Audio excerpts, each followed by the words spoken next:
Good morning students. बेटा आज हम मानव में गुणसूत्रीय विकृति का नेक्स्ट लेक्चर डिस्कस करेंगे। ठीक है, लेक्चर नंबर L7। इससे पहले हमने L6 में L5 में और L6 में हमने संलग्नता के बारे में पढ़ा। किसके बारे में डिटेल में डिस्कस किया? संलग्नता के बारे में डिस्कस किया। फिर हमने लिंग संलग्नता के बारे में डिस्कस किया था। किसके बारे में? लिंग संलग्नता के बारे में डिस्कस किया था। और उसके बाद हमने लास्ट जो लेक्चर था जो हमने कल कंप्लीट किया उसमें हमने क्या बताया था? एक्स लिंगी गुणसूत्र संलग्न वंशागति के बारे में बताया था, बाइलिंग गुणसूत्र संलग्न वंशागति के बारे में बताया था और एक्स एंड बाई लिंग गुणसूत्र संलग्न वंशागति के बारे में हमने बताया था। तो हमने बताया था कि एक्स लिंग गुणसूत्र संलग्न वंशागति के बारे में बताया था कि वे लक्षण जिनकी जीन एक्स गुणसूत्र पर पाई जाती है। ठीक है, तो उसमें हमने 4-5 एग्जाम्पल बताए थे। एक तो वर्णांतता बताया था, हीमोफीलिया बताया था, स्यूडो रिकेट्स बताया था, डायबिटीज इंसिपिडस बताया था, दांतों की विरूपता या एनेमल की विरूपता बताया था। ठीक है बेटा, इसी प्रकार हमने बताया था बाइलिंगी गुणसूत्र संलग्न वंशागति के बारे में बताया था। किसके बारे में? बाइलिंग गुणसूत्र संलग्न वंशागति के बारे में बताया था। उसमें हमने क्या बताया था कि ऐसे लक्षण जिनकी जीन किस पर होती है? बाई गुणसूत्र पर, और वो सिर्फ किससे? फादर से सन में जाते हैं, पिता से बच्चे में जाते हैं। तो जैसे उसमें क्या क्या था? एक तो हाइपरट्राइकोसिस था। क्या था? हाइपरट्राइकोसिस मतलब जो कानों पे बाल होते हैं ये, और एक TDF की जीन, टेस्टिस डिटरमाइन फैक्टर की जीन। ठीक है, इसी प्रकार हमने बताया था XY लिंग गुणसूत्र संलग्न वंशागति के बारे में बताया था। उसमें हमने क्या बताया था? जीरोडर्मा पिगमेंटेशन बताया था। क्या बताया था? जीरोडर्मा पिगमेंटेशन। ठीक है, फफोलेदार त्वचा के बारे में बताया था। ठीक है, तो हमारे कोर्स में कुछ और 3 डिजीज के बारे में दे रखा है। एक तो दे रखा है बेटा हीमोफीलिया, एक वर्णांतता। क्या बेटा? वर्णांतता, कलर ब्लाइंडनेस, और एक दे रखा है मन में फिनाइल कीटोनूरिया। क्या बेटा? Phenyl ketonuria. देखो, तो हम एक एक डिजीज डिस्कस करेंगे। और हमने क्या डिस्कस किया था? हमने डिस्कस किया था क्रिस क्रॉस वंशागति। क्या बेटा? क्रिस क्रॉस वंशागति। तो आज हम एक एक डिजीज के बारे में डिस्कस करेंगे। तो पहला हम डिस्कस करेंगे हीमोफीलिया के बारे में। किसके बारे में बेटा? हीमोफीलिया के बारे में। ठीक है, तो पहला देखते हैं हीमोफीलिया।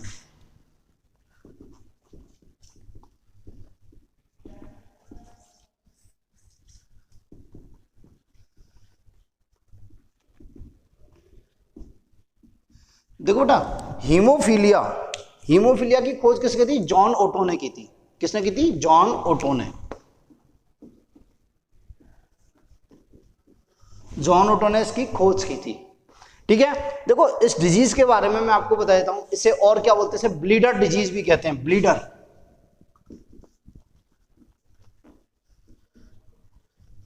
ब्लीडर डिजीज क्यों कहते हैं बेटा? इस रोग में थोड़ी सी भी चोट लग जाए तो रक्त का थक्का नहीं बन पाता और शरीर का पूरा रक्त बहकर बाहर निकल जाता है, जिससे मौत हो जाती है। इसलिए इसे ब्लीडर डिजीज भी कहते हैं। क्या बोलते हैं? Bleeder disease. और इसे क्या बोलते हैं? इसे रॉयल डिजीज भी बोलते हैं। Royal disease. देखो बेटा, इसको रॉयल डिजीज क्यों बोलते हैं? कि जो इंग्लैंड की महारानी थी विक्टोरिया क्वीन, वो क्या थी? इस रोग की वाहक थी। इस रोग की क्या थी बेटा? वाहक थी। वो मैं भी बताऊंगा वाहक क्या होता है। हीमोफीलिया की वाहक थी, तो इसलिए इसे क्या बोलते हैं? रॉयल डिजीज भी बोलते हैं। क्या बोलते हैं बेटा? रॉयल डिजीज भी बोलते हैं।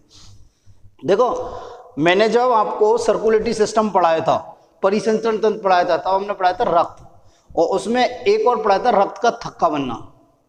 तो होता क्या बेटा? जैसे हमारे कोई चोट लगी, हमारी रक्त वाहिनी मान लो क्षतिग्रस्त हुई, तो उससे रक्त बहना शुरू हो जाता है, रक्त का बाहर प्रवाह शुरू हो जाता है।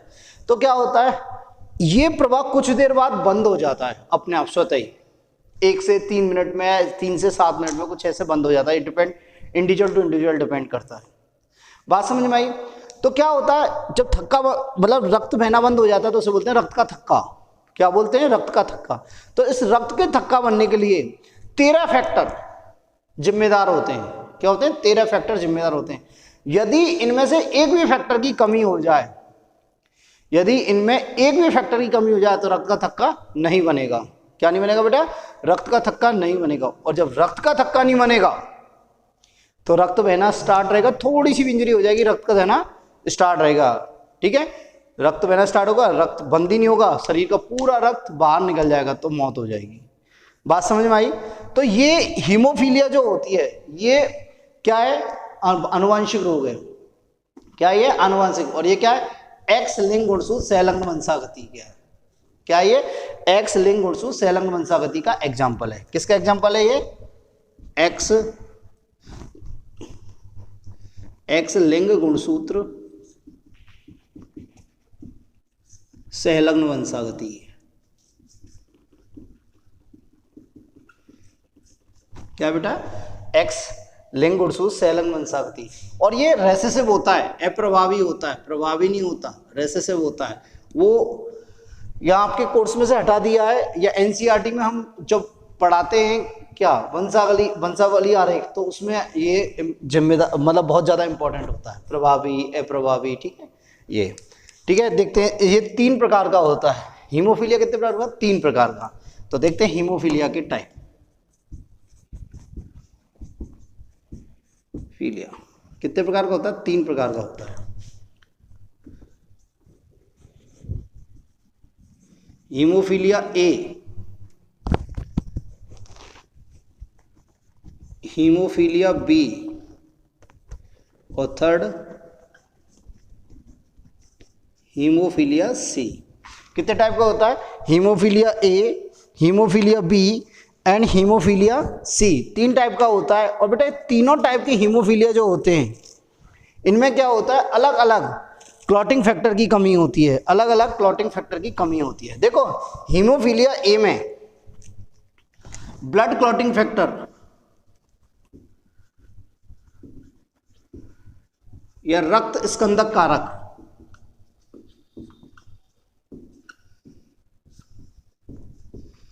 एड्स की कमी होती है, एड्स की कमी होती है, रक्त स्कंदक कारक एड्स की कमी होती है हीमोफीलिया ए में। और इसे क्लासिकल हीमोफीलिया भी बोलते हैं। क्या बोलते हैं बच्चों, क्लासिकल हीमोफीलिया। इसे और क्या बोलते हैं बच्चों, क्लासिकल हीमोफीलिया।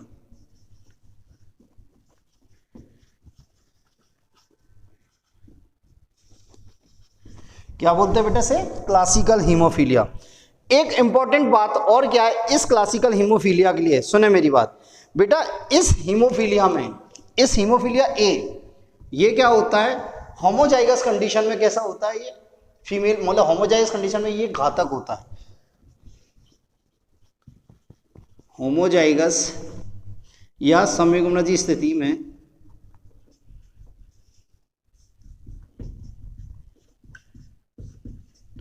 ये रोग घातक होता है।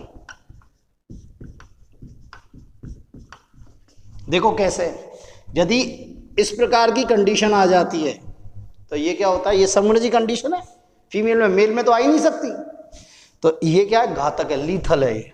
इस कंडीशन में क्या होगी, इस फीमेल की एम्ब्रियोनिक स्टेज में ही डेथ हो जाएगी, भ्रूणीय अवस्था में क्या हो जाएगी, मृत्यु हो जाएगी। ये सिर्फ हीमोफीलिया ए के लिए बेटा, किसके लिए, हीमोफीलिया ए के लिए।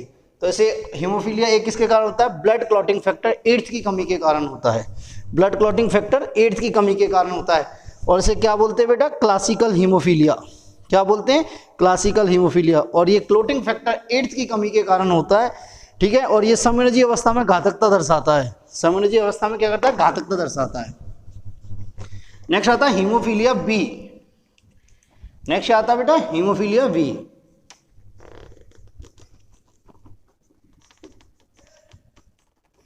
ये क्या होता है बेटा, ब्लड क्लॉटिंग फैक्टर 9 की कमी से होता है। किसकी कमी से होता है, ब्लड क्लॉटिंग फैक्टर 9 की कमी से।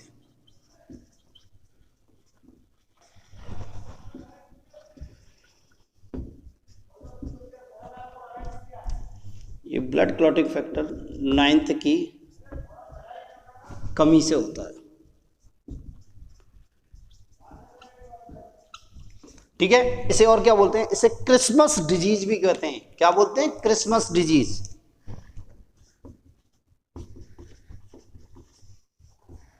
क्रिसमस रोग भी कहते हैं। क्या बोलते हैं बच्चा, क्रिसमस रोग। नेक्स्ट आता है हीमोफीलिया सी। क्या आता है बेटा, हीमोफीलिया सी।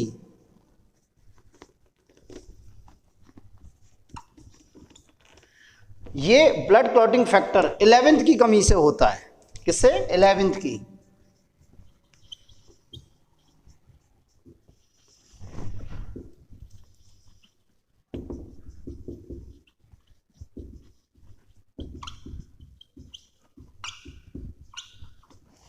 ब्लड क्लॉटिंग फैक्टर 11th की कमी से होता है। तो मेरी बात समझ में आई, haemophilia A blood clotting factor 8 की कमी से होता है, इसे क्लासिकल हीमोफीलिया भी कहते हैं। क्या बोलते हैं बेटा? क्लासिकल हीमोफीलिया कहते हैं। और ये समृद्धि अवस्था में क्या होता है? घातकता सिद्ध करता है। क्या करता है? घातकता दर्शाता है। हीमोफीलिया बी, ये क्रिसमस डिजीज भी कहते हैं इसे, और ये रक्त स्कंदन कारक 9th की कमी से होता है। किससे? 9th की कमी से। और नेक्स्ट आता है हीमोफीलिया सी।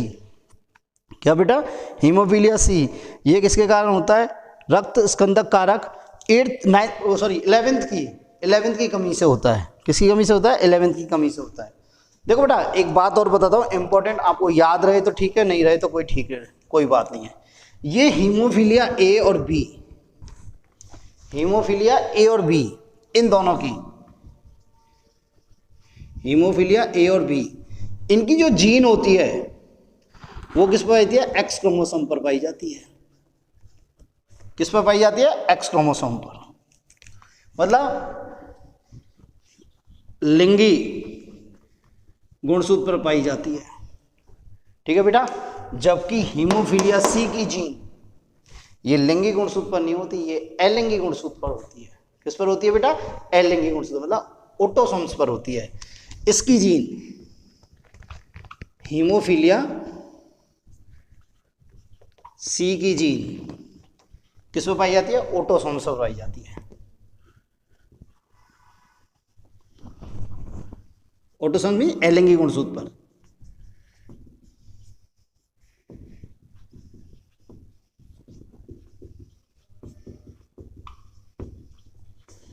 अलिंगी गुणसूत्र पाई जाती है। बहुत इंपॉर्टेंट लाइन है, क्वेश्चन आता है।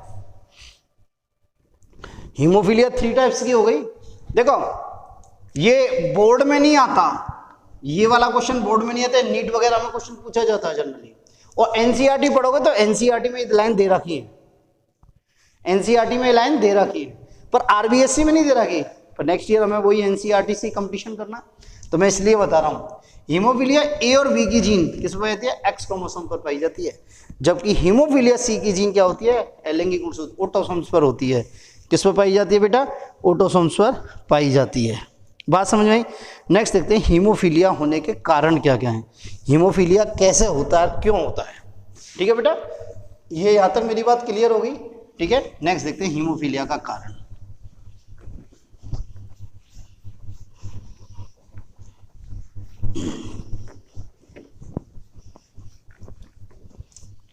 देखो बेटा, एक चीज और मैं बताता हूं। जनरली मैक्सिमम हीमोफीलिया जो होता है ना, वो मेल को ज्यादा होता है। हीमोफीलिया जनरली किसको होता है? मेल को होता है। फीमेल को बहुत रेयर होता है, बहुत रेयर होता है। मैं आपको बताऊंगा। ठीक है, देखते हैं भैया अपन। देखो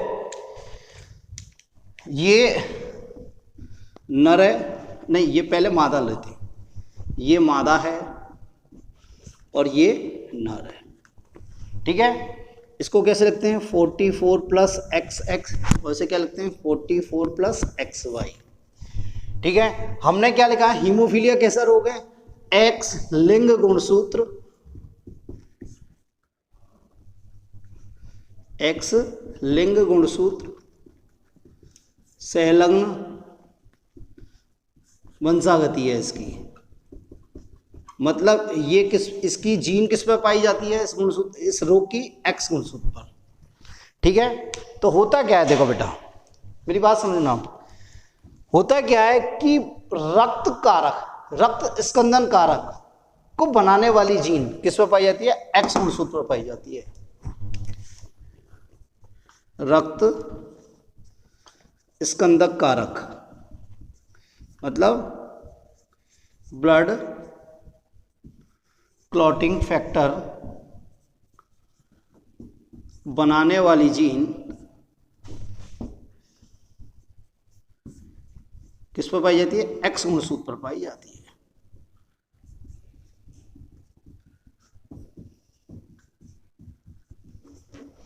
ठीक है बेटा, एक्स गुणसूत्र पर पाई जाती है। ठीक है, अब मान लो इस यहां फीमेल के पास 2 एक्स है और मेल के पास 1 एक्स है।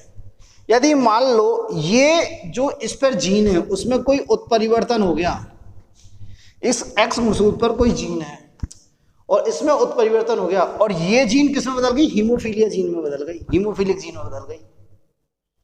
बात समझना, कोशिश करो। मैंने क्या बोला, रक्त स्कंदन कारक बनाने वाली जीन किस पर रहती है, एक्स गुणसूत्र पर पाई जाती है। तो ये मान लो ये दो गुणसूत्र हैं फीमेल में, एक्स गुणसूत्र क्या है, दो। यदि मान लो इसमें इस एक्स में जो जीन है उसमें उत्परिवर्तन हो गया, मतलब रक्त स्कंदन कारक बनाने वाली जीन में उत्परिवर्तन हो गया और वो किस में बदल गई, हीमोफिलिक जीन में बदल गई। ठीक है, तो ये वाला यही तो बदला है, ये तो नहीं बदला। तो इसमें ये तो दूसरा एक्स क्या होता है, रक्त स्कंदन कारक बनाएगा नहीं बनाएगा भाई, ये तो नहीं बनाएगा, ये तो बनाएगा ना, ये तो नहीं बनाएगा पर ये तो बनाएगा ना। बात समझ आई। इसलिए फीमेल में यह रोग बहुत कम होता है, मतलब विषम युग्मनजीय अवस्था में तो फीमेल में यह रोग होता ही नहीं है, संयुग्मनजीय अवस्था आती है तो ही रोग होता है। बात समझ में आई। अब मेल की बात देखो, देखो मेल पे एक ही एक्स है, मेल पे क्या है, एक ही एक्स है। तो जो रक्त स्कंदन कारक है, ब्लड क्लॉटिंग फैक्टर बनाने वाली जीन इसी पे ही है, एक्स क्रोमोसोम पे। यदि इस जीन में कोई परिवर्तन आ जाए, इसमें कोई उत्परिवर्तन हो जाए और ये जीन हीमोफिलिक जीन में चेंज हो जाए, कन्वर्ट हो जाए, परिवर्तित हो जाए, तो मेरे बच्चों इसमें रक्त स्कंदन कारक बनाने वाली जीन को, रक्त स्कंदन कारक बनाने वाला कोई दूसरा एक्स क्रोमोसोम तो है नहीं है, तो इसमें रक्त स्कंदन कारक नहीं बनेंगे, तो ये क्या हो जाएगा, रोगी हो जाएगा। इसीलिए कहते हैं कि यह रोग मुख्यतः किसको होता है, नर को होता है। हीमोफीलिया मुख्यतः किसको होता है,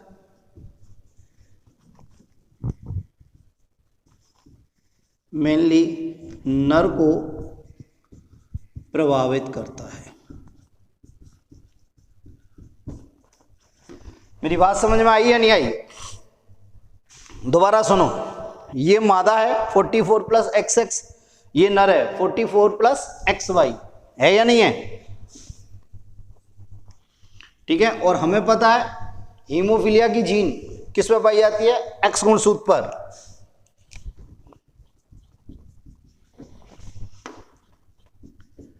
किस पे पाई जाती है, एक्स गुणसूत्र पर, ठीक है। ये तो अपन को यहां तक पता है। अब देखो ये रोग क्यों होता है, रक्त स्कंदन कारकों की कमी के कारण। किसके कारण होता है, रक्त स्कंदन कारकों की कमी के कारण। और रक्त स्कंदन यहां लिख देता हूं मैं, किसके कारण होता है, रक्त स्कंदक या स्कंदन कारकों की कमी के कारण। और कितने कारक होते हैं, 13 होते हैं। इन्हें रोमन में लिखते हैं हर समय, ध्यान रखना, 13 कारक होते हैं, ठीक है। और इनकी जीन, इन रक्त स्कंदन कारक बनाने की जीन किस पर होती है, एक्स क्रोमोसोम पर पाई जाती है।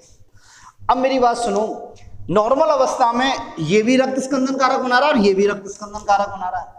किन्हीं कारणवश कोई उत्परिवर्तन हुआ और इसमें जो रक्त स्कंदन कारक बनाने वाली जो जीन है उसमें उत्परिवर्तन हो गया और वो किसमें चेंज हो गई, हीमोफिलिक जीन में चेंज हो गई, हीमोफिलिक जीन में चेंज हो गई।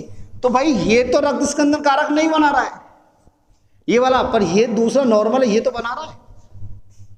तो इस फीमेल में तो रक्त स्कंदन कारक बन रहे हैं, रक्त स्कंदन कारक है, ब्लड क्लॉटिंग फैक्टर्स में बन रहे हैं।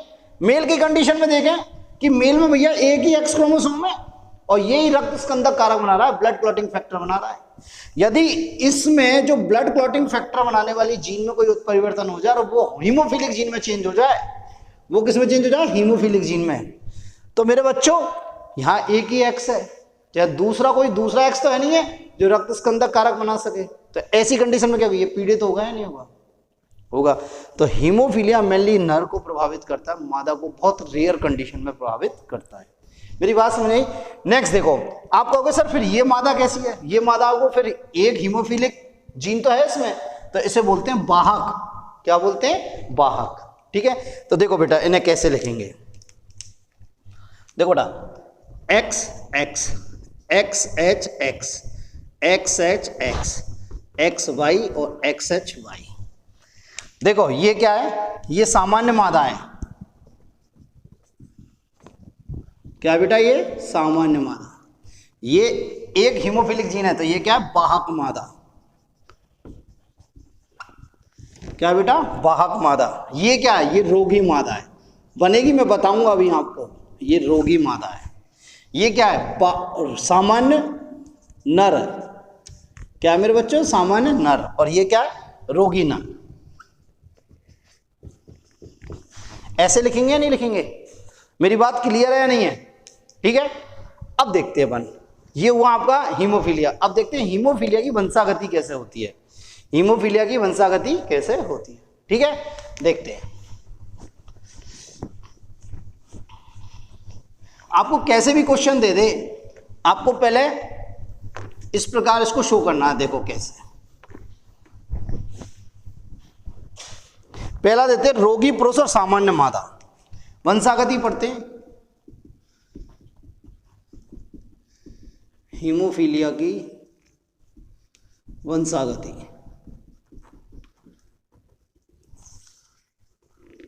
नंबर 1, रोगी पुरुष एवं सामान्य मादा, इनकी शादी होती है तो इनके बच्चे कैसे होंगे, ठीक है। तो देखो बेटा, पुरुष रोगी है तो रोगी पुरुष इंटू सामान्य, क्रॉस कराया ना, सामान्य मादा। तो इसे कैसे लिखेंगे?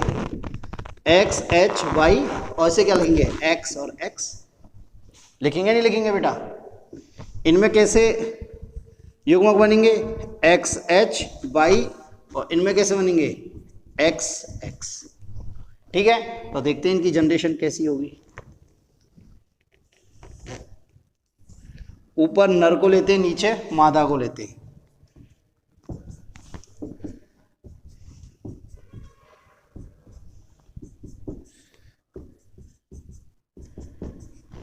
ये होगी, देखो। तो क्या हुआ बेटा? ये क्या है?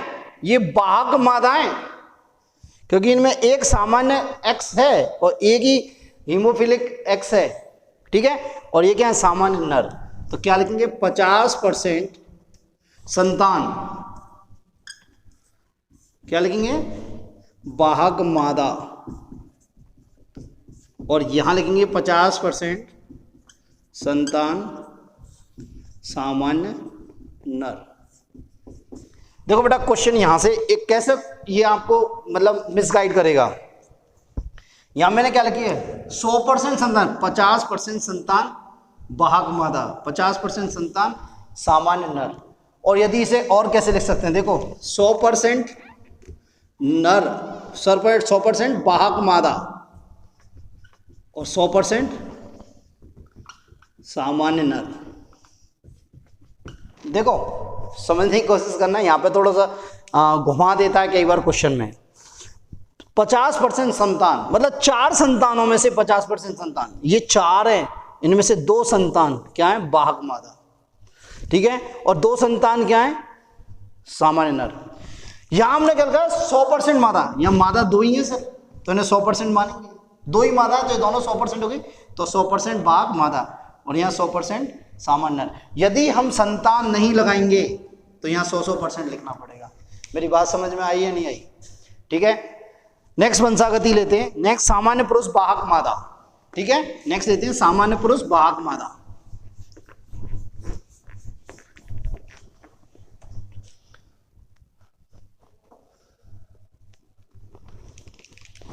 सेकंड लेते हैं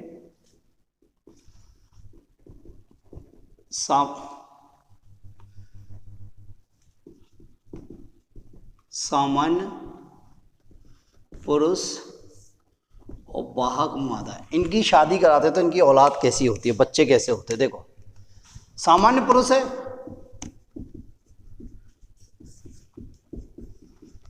वाहक मादा है, तो इसे क्या लिखेंगे? X Y. इसे क्या लिखेंगे? एक्स एच एक्स, ठीक है। देखते हैं,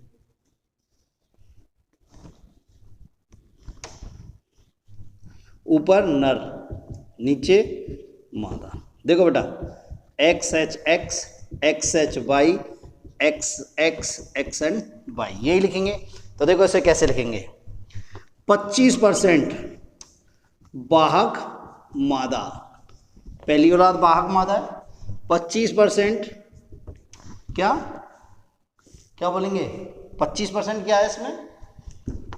रोगी नर, क्या बोलेंगे, रोगी नर।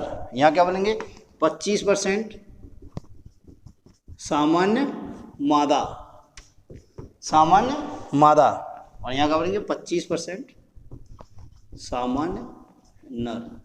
कुल संतान में से ये क्या है, कुल संतान में से, ठीक है, ये लिखेंगे।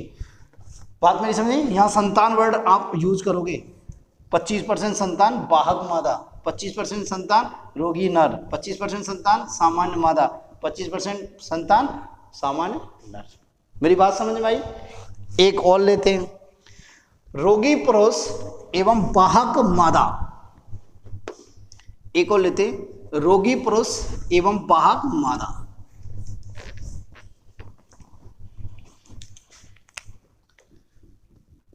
रोगी पुरुष एवं वाहक मादा। देखो बेटा,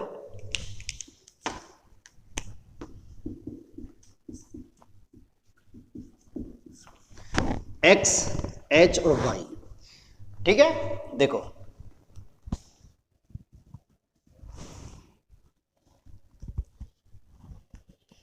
X H Y, X H और एक्स, यही है ना। ये तो रोगी पुरुष होगा, ये वाहक मादा होगी। X H X, X H Y, X H X और एक्स वाई। देखो बेटा, यदि ये हीमोफीलिया ए की कंडीशन है, क्लासिकल हीमोफीलिया है, तो इस क्लासिकल हीमोफीलिया है, इनकेस क्लासिकल हीमोफीलिया, ये क्या है, क्लासिकल हीमोफीलिया, मतलब हीमोफीलिया ए। यदि हीमोफीलिया ए है तो इसकी क्या होगी, घातक तो सिद्ध करेगी मिलने का, तो ये किसकी क्या होगी, भ्रूणीय अवस्था में मृत्यु हो जाएगी। क्या हो जाएगी, इसकी भ्रूणीय अवस्था में मृत्यु हो जाएगी, भ्रूणीय अवस्था में मृत्यु हो जाएगी। बात समझ में आई। यदि क्लासिकल क्रिसमस हीमोफीलिया या हीमोफीलिया सी है तो मृत्यु नहीं होगी, सिर्फ in case of classical haemophilia, haemophilia A. बात समझी, ठीक है। नॉर्मल हीमोफीलिया की कंडीशन में देखते हैं, ये कैसे होगी, रोगी मादा, ये रोगी पुरुष, ये कैसा होगा, वाहक मादा, और ये कैसे होगी, सामान्य नर। रोगी मादा, रोगी पुरुष, वाहक मादा एवं सामान्य पुरुष, ये लिखेंगे। तो कैसे लिख सकते हैं, 25% संतान में से क्या है, रोगी मादा, ठीक है। In case haemophilia B and C, यदि ए होगी तो इसकी डेथ ही हो जाएगी।